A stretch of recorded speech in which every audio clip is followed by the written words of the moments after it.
یا رسول اللہ لبیک لبیک لبیک یا رسول اللہ لبیک لبیک لبیک یا رسول اللہ لبیک لبیک لبیک یا رسول اللہ لبیک لبیک لبیک یا رسول اللہ لبیک لبیک لبیک یا رسول اللہ لبیک لبیک لبیک یا رسول اللہ لبیک لبیک لبیک یا رسول اللہ لبیک لبیک لبیک یا رسول اللہ لبیک لبیک لبیک۔ اور اے محفلہ دا مقصد ہے نہیں کہ تانوں نچ ٹپا کے پھر ادھروں لیا کے پھر جناب سارے معاملات کر کے اتنے خرچے کرنے دا مقصد ہے ہوندا کہ تہاڈی کوئی تربیت کریے، تانوں دسیے کہ حضور دا دین ہے کی، اور تانوں دسیے کہ تہاڈی زندگی دا مقصد ہے کی۔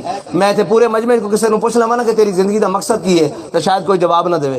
ہے کسی کو جواب کہ تہاڈی زندگی دا مقصد کی ہے، کس واسطے جی رہے ہو؟ ہے جواب کسی کو؟ ہے ساری زندگی دا مقصد یہی ہے کہ انہیں جانا، انہیں مانا، ہاں بس انہوں نے جان لئیے، انہوں نے پہچان لئیے، تو پھر کی ہوئے قبر میں سرکار آئیں تو میں قدموں میں گروں، اور اگر فرشتے سر اٹھائیں تو میں ان سے یوں کہوں کہ اے فرشتوں پائے ناز سے اب میں کیوں کر اٹھوں، مر کے پہنچا ہوں یہاں اس دل ربا کے واسطے۔ اس واسطے کہ ساری زندگی دا مقصد ہے کہ اسی حضور دے نام تے قربان ہو جائیے، یہی مقصد ہے، یہی مقصد۔ شہادت ہے مطلوب و مقصود و مومن، نہ مال غنیمت نہ کشور کشائی۔ اقبال ساڑی تقدیر دے فیصلے پہلے کر گیا، کہنا نہ مال غنیمت نہ کشور کشائی، کچھ نہیں چاہیدہ، صرف حضور دا دین چاہیدہ، حضور دا نام نامی چاہیدہ، حضور دی ناموس تے پیرا چاہیدہ، اور بڑا ڈٹ کے چاہیدہ، ٹھیک ہے؟